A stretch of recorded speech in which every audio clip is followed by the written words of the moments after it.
You know what I want to remember? What? This. The end of Andy Mack is upon us, so let's break down the big events of Season 3, Episode 19, the penultimate episode, and find out just what happened.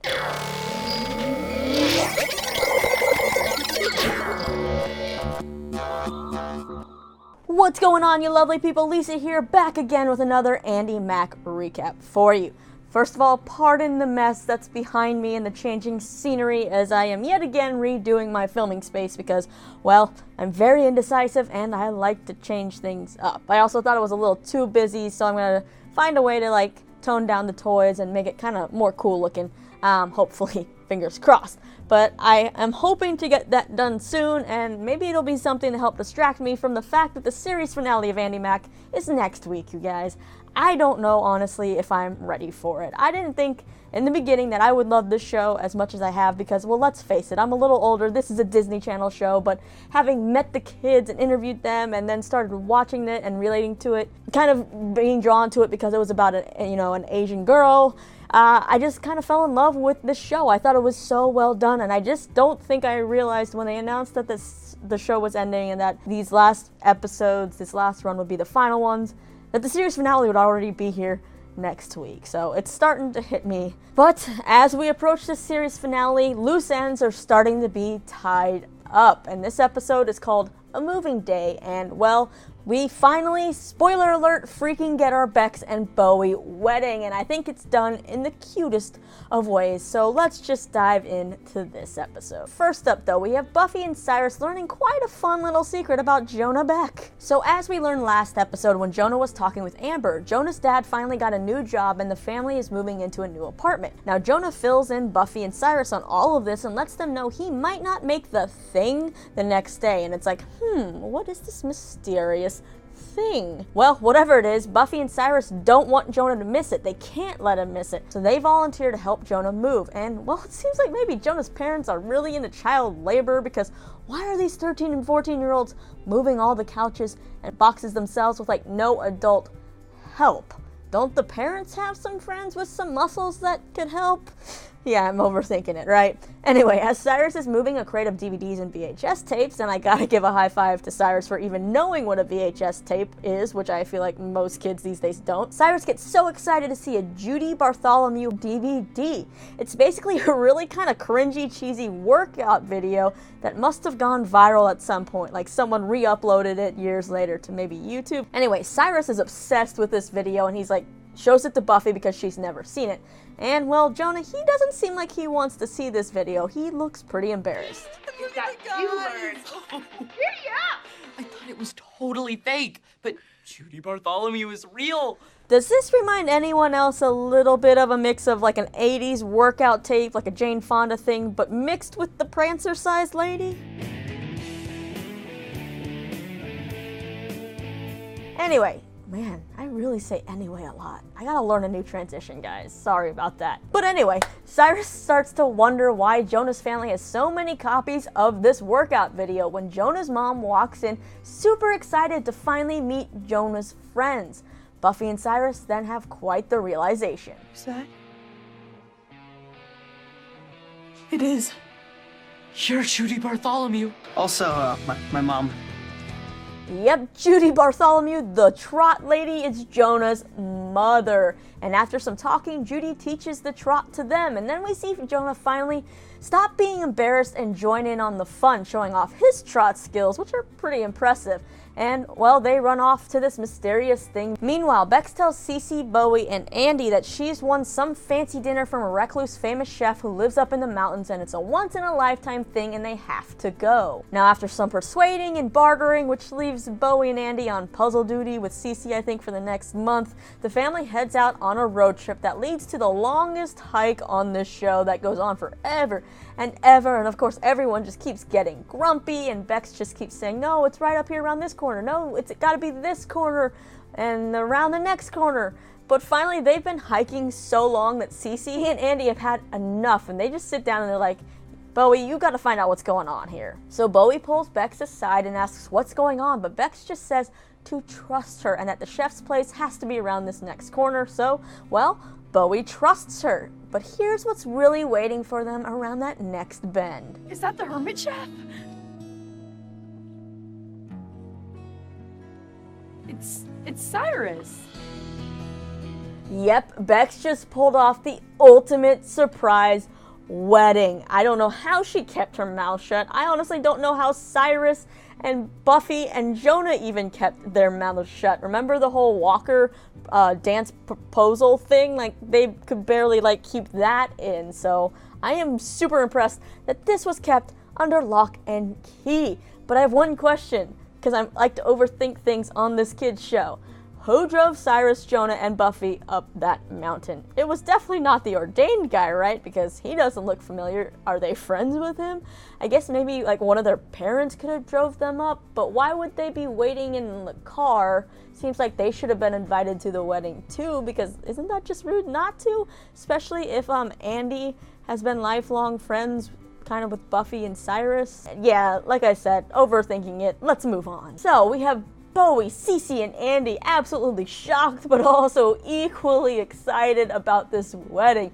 And Jonah starts playing his song, You Girl, as Andy walks Bex down the aisle. And I was a little surprised it wasn't Cece kind of walking her down the aisle. I felt that would have been a nice little full circle moment. But I also see why Andy would walk her down the aisle as well. It was still beautiful. And well, Bex and Bowie are officially married, and they become that couple that makes you want to barf because they're so dang cute as they keep calling each other husband and wife. What?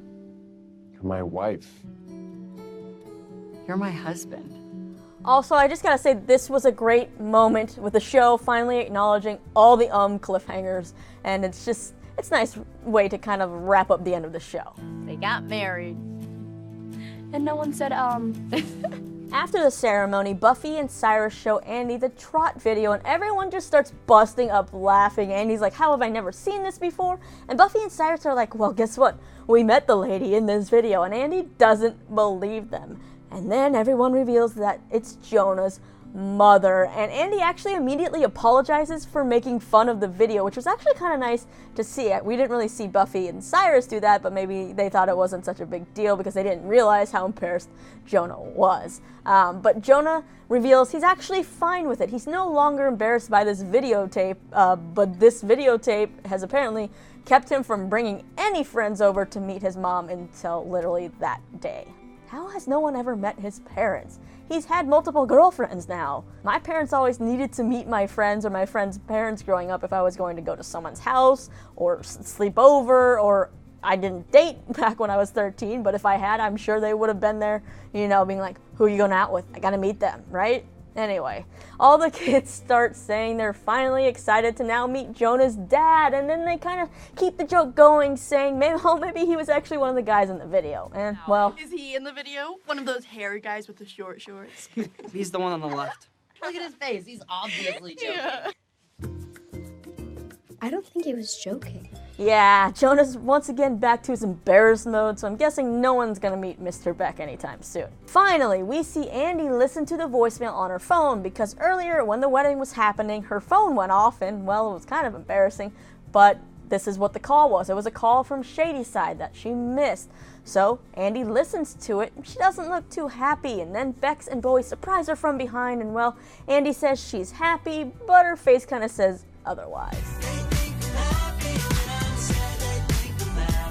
And well, that's it for the main events of this episode. They kept it pretty simple, mainly focusing on the wedding, which I actually think everyone wanted, especially me, and I feel like it was done in the perfect way. We got to see Bex finally come around, and it was beautiful, and it was done the way, she, and I feel like fits her and Bowie. Cece was cool with it. It wasn't over the top like I feel like she originally would have done. So I just thought, for me, as a fan, it was beautifully done. And Jonah's mom, that storyline was pretty funny, and we got to see Asher Angel's actual mom, Coco, play his mother, TV mom. Previously, we had Peyton Lee's dad guest star on an episode, and he was the mailman. But now we got to take a look at this promo for the series finale, because it looks like it's gonna be one heck of a finale. So let's just go ahead and look at this a little bit first. Hey, Hey. I have something for you.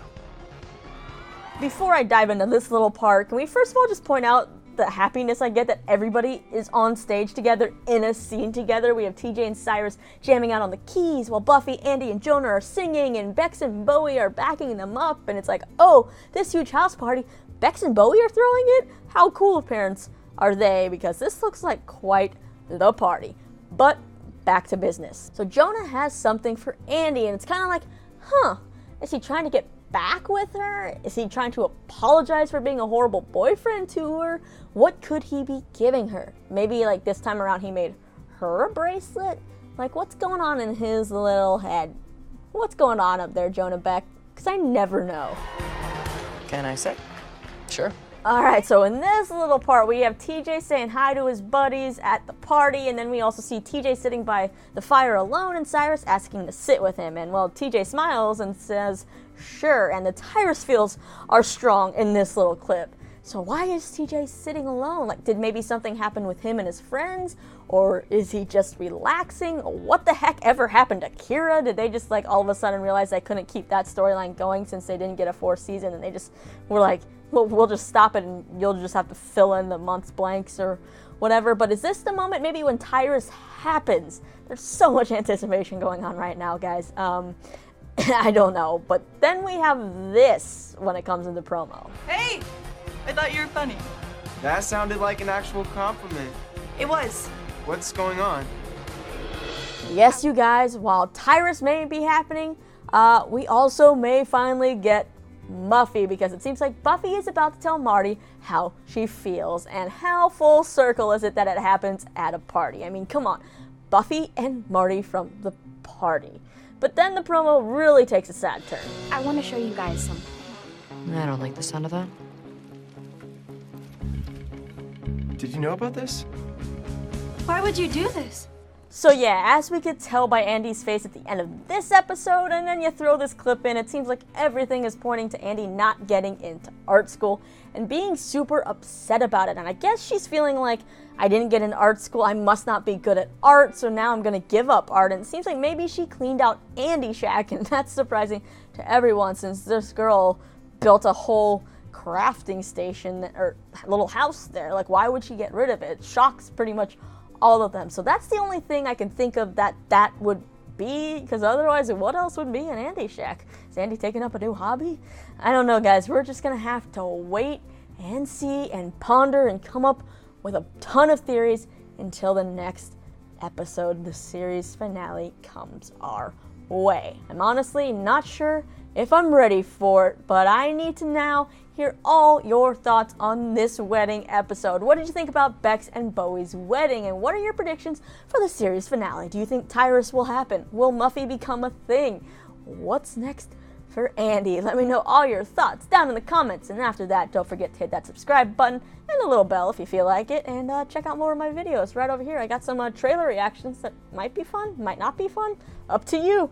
But yeah, I'm Lisa, and thanks for always coming back and letting me ramble on and on and on and on.